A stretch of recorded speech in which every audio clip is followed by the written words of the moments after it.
Good morning, students. This semester I am going to handle computer networks for you all. Computer networks is very easy subject and you can gain more marks in this subject. So this computer networks, for this subject you have to follow Ferozon book 3rd edition.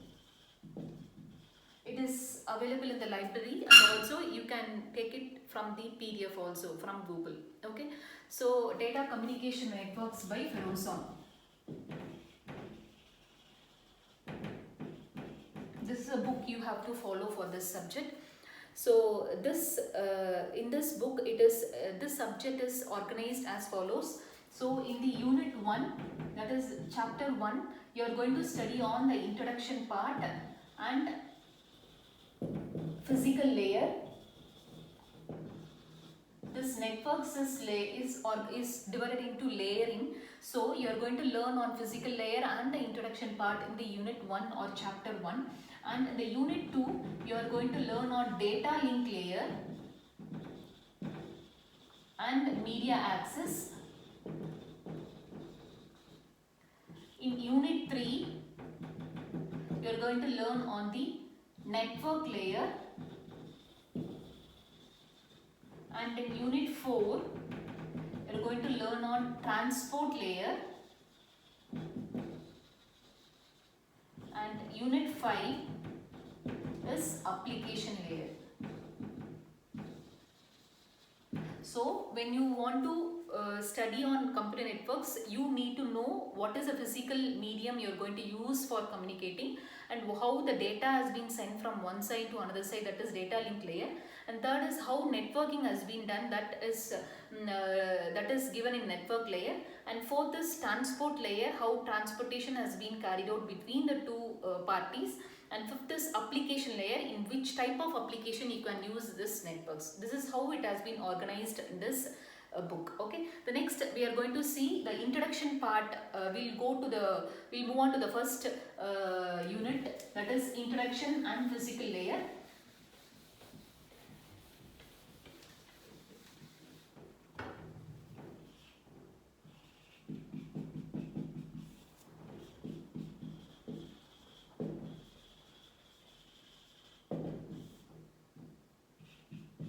So what do you mean by an information? Information is a data. Okay, so while you are going to share the information, how will you share the information? Sharing the information, it can take place in two ways. One will be, it can be local communication, you can share it, or otherwise if a person is in remote place or distance place and you have to go for remote communication. So if you want to share the information from one end to the other end, you can do it by two ways. One will be local, other one is remote. Local communication is if a person is nearby, you can speak face to face. That is local communication. And what do you mean by remote communication? If a person is not in your nearby place, then you have to communicate remotely using telegraphy or telephone or otherwise mobile phone, any other means you have to communicate with that person. That is remote communication. This is how the communication takes place. So we need to know about what do you mean by a data. Okay, data is nothing but it is an information that will be sent from one end to the other end, but both the parties should be able to understand what it has been sent. For example, if a person A is going to send a message, he is sending a message from A to B. So both the parties, both the source and the destination, they should know what the information has been sent.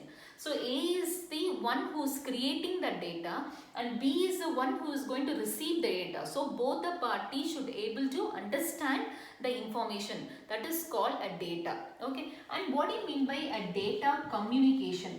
Data communication is nothing but exchange of information between the two parties. That is called exchange of information between the two parties using any communication medium.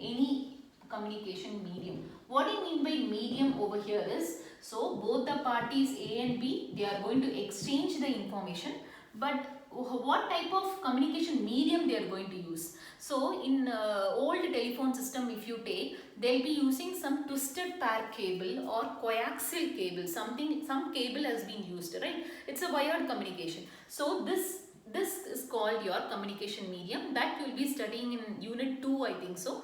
So that is communication medium. Communication medium is nothing but it is through which you are going to send the information. So what do you mean by data? Data is nothing but the information which is available, which is presented to both the parties, which is known and understandable by both the parties. That is called data. And what is data communication? It is an exchange of information between the two parties using some communication medium is called your data communication. And the next we are going to see, for having an effective communication, you need 4 characteristics.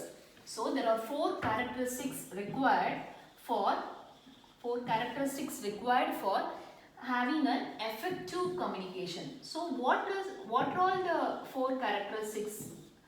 The first one is delivery.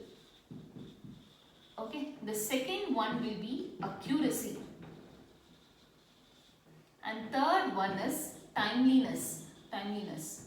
Okay. And fourth one is jitter. So there are 4 characteristics which are required for making an effective communication. The first is delivery. So what do you mean by delivery is, so if you are going to send the information from one end, you have to send it to the proper destination. That is called delivery. That is, you have to send it to, you should not send it to some other person. You should send it to the correct person. That is your delivery part. And what is accuracy part? Accuracy is the information should be sent accurately. That is called in accurate manner. There should not be any mismatch of data. That is called your accuracy. And third is timeliness. What is timeliness is, so if you are going to send the data, it should reach in proper time. If it is not reaching in proper time, it is of no use for the other person. So it is called timeliness. And what is jitter? Jitter is nothing but variation in packet delay is called variation in packet delivery delay. Packet delivery delay is called jitter. That means if you think that if one packet is arriving at 30-second delay and the second packet is arriving at 40-second delay, then there will be a mismatch of data while you are arranging all the packets. So there should not be any delay while sending the data. So this variation in packet delivery delay is called jitter. So when you are going to make a communication, if you are going to do some communication from one end to other end, you should keep in mind all these 4 characteristics. You should be able to send it to the proper destination, and you should be able to send it accurately, and third is it should be sent in proper time, and there should not be any delay in sending the packets. Okay, thank you.